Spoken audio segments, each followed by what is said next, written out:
बुद्ध आणि त्यांचा धम्म, प्रथम खंड, पहिला भाग. सिद्धार्थ गौतम बोधिसत्व कसे झाले? जन्मापासून परिव्रज्येपर्यंत. पुत्राला वाचविण्याच्या पित्याच्या योजना. फ्रेंड्स, तुम्ही याआधीचा गौतम बुद्धांचा विवाह हा व्हिडिओ बघितला नसेल तर डिस्क्रिप्शनमध्ये लिंक देते, तो तुम्ही नक्की बघा. चला तर व्हिडिओला सुरुवात करू. आपल्या पुत्राचा विवाह होऊन व त्याने सांसारिक जीवनात प्रवेश केला आहे हे पाहून राजाला संतोष झाला. तथापि याबरोबरच असित मुनींचे भविष्यवाणी त्याचा सारखा पिच्छा पुरवित होती. ते भविष्य खरे होऊ नये म्हणून राजाने त्याला वैषयिक खुले विकासात गुंतवून ठेवण्याचा विचार ठरविला. हा उद्देश दृष्टीपुढे ठेवून शुद्धधनाने आपल्या पुत्राला राहण्यासाठी 3 राजमहल बांधले. एक उन्हाळ्यात राहण्यासाठी, एक पावसाळ्यात राहण्यासाठी आणि एक हिवाळ्यात राहण्यासाठी. हे 3ही राजमहल विलासी जीवनाला उत्तेजक अशा सर्व प्रकारच्या साधनांनी सुसज्ज करण्यात आले होते. प्रत्येक महालाभोवती विविध जातींच्या वृक्षांची आणि फुलांची मनोहारी रचना केलेली विस्तृत असे उद्यान होते. आपल्या कुटुंबाचा पुरोहित उदयन याच्याशी सल्लामसलत करून राजाने राजपुत्रासाठी अतिसुंदर युवतींना युक्त अशा अंतःपुराची व्यवस्था करण्याचा विचार ठरविला.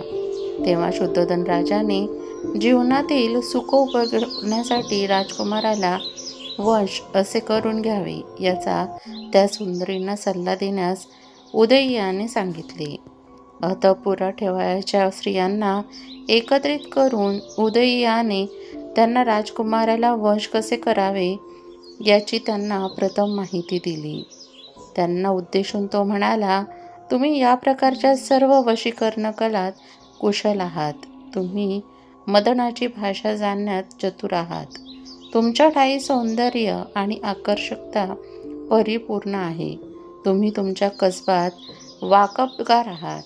तुमच्या या कलागुणांनी ज्यांच्या ठायी काही वासना शिल्लक राहिलेली नाही अशा योगांच्या सुद्धा तुम्ही चित्त अस्वस्थ करू शकता आणि ज्यांना केवळ स्वर्गीय अप्सराच बोलू शकतात अशा देवांना सुद्धा तुम्ही आपल्या मोहपाशात गुरफटू शकता. हृदयातील भावना व्यक्त करण्याच्या तुमच्या कौशल्याने, तुमच्या नखरेपणालाही तुमच्या शरीर सौष्ठाने आणि अकृत्रिम अशा लावण्याने तुम्ही जर स्त्रियांनाही मोहित करू शकता तर मग पुरुषांना तुम्ही किती सहज अंकित कराल. आपल्या क्षेत्रात अशा प्रकारे कुशल असलेल्या तुम्हाला राजपुत्राला जिंकून त्याला तुमची बंदी करणे व प्रेमरज्जूंनी बांधून त्याला तुमचा अंकित करून ठेवणे असाध्य नाही. या बाबतीत तुमच्या हातून घडलेली एखादी भित्रेपणाची कृती लज्जेने डोळे मिटणाऱ्या एखाद्या नववधूला शोभेल, पण तुम्हाला ती शोभणार नाही. निसंशयी हा वीरपुरुष आपल्या पराक्रमामुळे महान आहे, परंतु तुम्हाला त्याचे काय? स्त्रियांचे सामर्थ्य त्यापेक्षाही मोठे आहे. हाच तुमचा दृढ निश्चय असू द्या. प्राचीन काळी ज्याला जिंकणे देवांनाही कठीण होते अशा एका महान तपस्व्याला काशीतील एका सौंदर्यवती वेश्याने लाथा मारून झिडकारून आपल्या पायी लोळण घेत ठेवले होते आणि महान तपस्वी विश्वामित्राला तो तपश्चर्येत निमग्न असतानाही घृताच्या नावाची अप्सरेने 10 वर्ष जंगलात आपली बंदी करून ठेवला होता. यासारख्या अनेक तपस्व्यांना जेथे स्त्रियांची कवडीमोल केले जाते तेथे ज्याचे यौवन पुष्प प्रथमच उमलत आहे अशा कोमल राजकुमारीची काय कथा?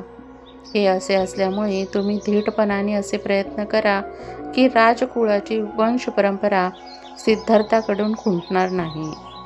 सामान्य स्त्रिया सामान्य पुरुषाला अंकित करतात, परंतु त्याच खऱ्या स्त्रिया की ज्या असाधारण स्वभावाच्या पुरुषांना जिंकतात. फ्रेंड्स, पुढच्या भागामध्ये आपण राजपुत्राला वंश करण्यात स्त्रियांचे अपयश हा भाग बघणार आहोत. जर तुम्ही याआधीचे व्हिडिओ बघितला नसाल तर डिस्क्रिप्शनमध्ये लिंक देते, तिथे जाऊन तुम्ही नक्की व्हिडिओ बघा. तुम्हाला जर व्हिडिओ आवडला असेल तर व्हिडिओला लाईक करा, चॅनलला सबस्क्राईब करा आणि बेल आयकॉन दाबायला विसरू नका आणि कमेंटमध्ये जय भीम नक्की लिहा.